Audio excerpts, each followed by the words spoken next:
Okay, friends, a lot of you have been reaching out to me the last few days regarding my thoughts on H.R. 1808. This is kind of a rehashed assault weapons bill that the Democrats are trying to push through again. Again, if you'll remember the anti-gun bills that Joe Biden signed into law a couple of weeks ago, I think most of us in the gun rights community said this was never going to be enough. If you remember, they took out the assault weapons ban, and I'm going to use their term. That is not a correct term. I'm not going to do quotes every single time, but since they do use the term assault weapons, I'm going to use that just in relation to their bill. Well, they took that out. They took that out in the bill that Joe Biden was going to sign in because they knew that it couldn't pass with that. At the time, they knew that it couldn't pass with that. As well as standard capacity magazines. They were wanting to outlaw every magazine that could hold over 10 rounds. We told you guys at the time that would never be enough. We told everyone that this was just a baby step. This was a pinprick. Well, lo and behold, here they go again, resurrecting their old anti-gun bill called an assault weapons ban from last year, 2021. This was introduced during last year's session. It's got all the same things that we're used to. I'll go through a couple of those real quick. I want to point out their deceptive titling. We've talked before about how they try to control the conversation by inserting words in there and trying to get everybody to believe that. They say this bill is to regulate assault weapons to ensure the right to keep and bear arms is not unlimited and for other purposes. The for other purposes always bothers me. When you leave something subjective like that in there, you're opening up to not only interpretation, but to add whatever you want in there because by God, it says for other purposes. But the part that bothers me is that the way they keep trying to hijack their interpretation of the Second Amendment, where they say to ensure that the right to keep and bear arms is not unlimited. They're trying to tell you through that wording that it's not unlimited. Like these guys pretend to be Jedis all the time. They think they can Jedi mind F you. These aren't the droids you're looking for. These aren't the droids we're looking for. And they can't, but they continue to try. This rehashing of this tired old bill is going to essentially ban all semi-automatic rifles, potentially all pistols. Now, they list some idiotic reasons as to why so many pistols would be outlawed. And of course, they mention that if it's a self-loading and it has a threaded barrel like this PSA dagger does, that somehow or another that's a semi-automatic assault weapon and that would be outlawed. Now, the dangerous thing that I want to point out that they include in here is a semi-automatic version of an automatic firearm. Words mean things. Please don't come at me in the comment section with, oh, that's not what they meant.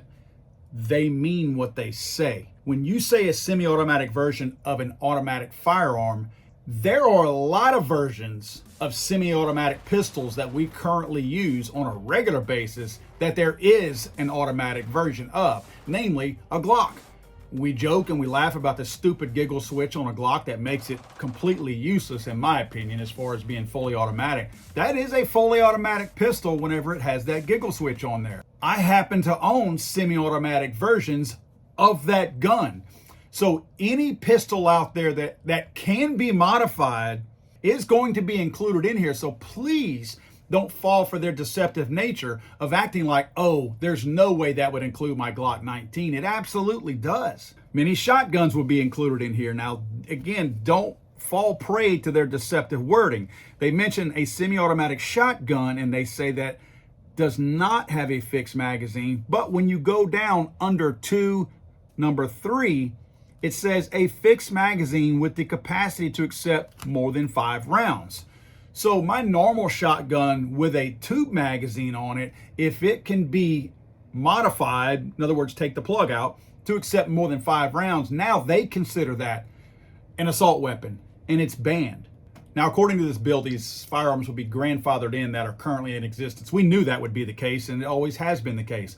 You cannot ban something that's already out there and expect it to go away. People have spent their money on that. These things were legal whenever they purchased them, so you can't just go backwards and make them all illegal. That's not possible. Plus, there's no way you would ever recover those. So this is their way to try to do this going forward. So you would still be able to transfer these things. My guess is they're going to include, because remember, they're marking this bill up this week, they're probably going to include something in there that says that you have to transfer these via an FFL. In other words, no private transfers. My guess is you're going to see that added to this bill. I can't imagine they're going to allow this to stay like it is and allow us to private transfer these, because what they ultimately want is some kind of a registration. And this would be one way to start that push outside of what the ATF has already done with their own electronic database, but this would be an additional push towards actually having a full-blown registration. Now, the thing that kind of pisses me off is that they're creating a subset of people that these laws won't, or these bans won't apply to. Namely, agencies like the FBI, IRS, ATF, any government agency, any state agency, any local agency, and all law enforcement. Now, these are the same people that have essentially an erection for law enforcement. They always talk about how there needs to be law reform and all this other kind of stuff. However, they're actually allowing all of these people, on duty or off duty, to still maintain full access, full transferability, and purchase of any of these firearms. They seem to think that we, as old common folk, are not going to be able to have. This is a different class of people. I've always been against classism. I do not like classism. I do not like you carving out a subset of people who are exempt of certain laws, because I will tell you right now, most of us on here have received more and more quality training than most law enforcement and most federal agencies out there. I'm more qualified to own, transfer, and possess firearms than most people in the federal government. And let's face it, the federal government has proven that they are not capable of doing things the right way. May I remind you of Fast and Furious, where they illegally transfer tons of firearms. Somebody like me doesn't do that, but they have proven that they will willfully make these types of transactions knowing full well that they are illegal. Now, the sneaky thing that always bothers me is whenever the government tries to assume more control over my life, not just outside of my home, but inside my home.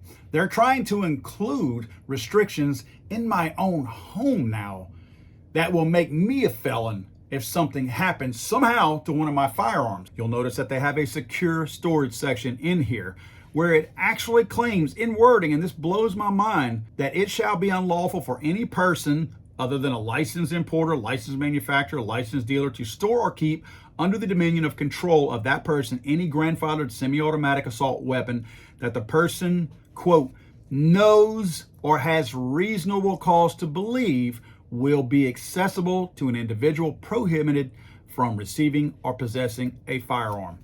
How in the hell am I supposed to know ahead of time if a prohibited person is going to gain access to my firearms? Because let me explain something to you. The only way a prohibited person could gain access to the firearms in my home is if they broke into my home. So you want me to pass a law to keep the criminal from stealing my gun after he has broken into my home, knowing full well that when that criminal breaks into my home, I need ready access to that firearm to thwart that criminal from actually stealing the firearm in the first place. That's how stupid these lawmakers are.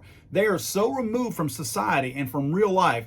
They're so protected. They are inside this bubble and know that none of this stuff could ever possibly apply to them. So they just assume that it wouldn't apply to us. I posted a video just last week of the Florida homeowner who had some people try to break into his house, and he had to fight them off an AK-47. So suddenly you want to take that away from that guy? If that guy had locked that firearm up, those guys would have probably killed him and certainly taken everything in his home that had any real value to it.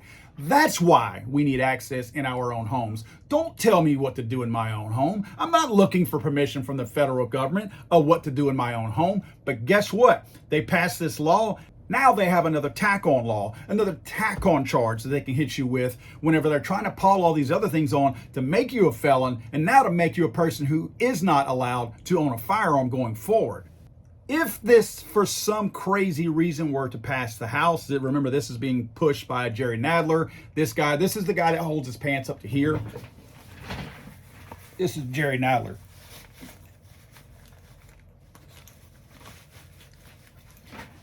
This is Jerry Nadler. This is the guy who's pushing this. I find it funny that he says it is beyond frightening and disturbing, and then he goes on to describe assault weapons, when I'm looking at a guy like this thinking that's beyond frightening and disturbing.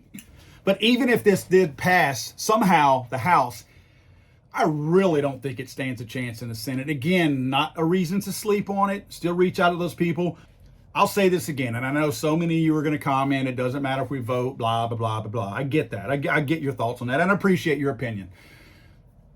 Politicians fear more than anything losing the cake job that they have. They take a job making $170,000 a year and become millionaires within years. Insider trading is legal when you're a politician. They get lifetime benefits. They get power to give kickbacks to people. This is a kind of power that most of us will never know. And I don't want to know it, because I don't want to know that there's something out there like that that can corrupt me and would corrupt me. I'm not saying it would. I'm just saying, I don't want to know that there's something out there that would do that to me. These people really do fear losing their jobs. If we're quiet about this bill, they could pass it thinking that we're not watching. But if we make a lot of noise about this, these guys are going to know that we're watching them. And that's the message we need to send to them. I'm watching you. I see what you're doing. I see you. That's the message they need to be sending. Because trust me, none of these guys ever want to go back to working for a living like you and I do.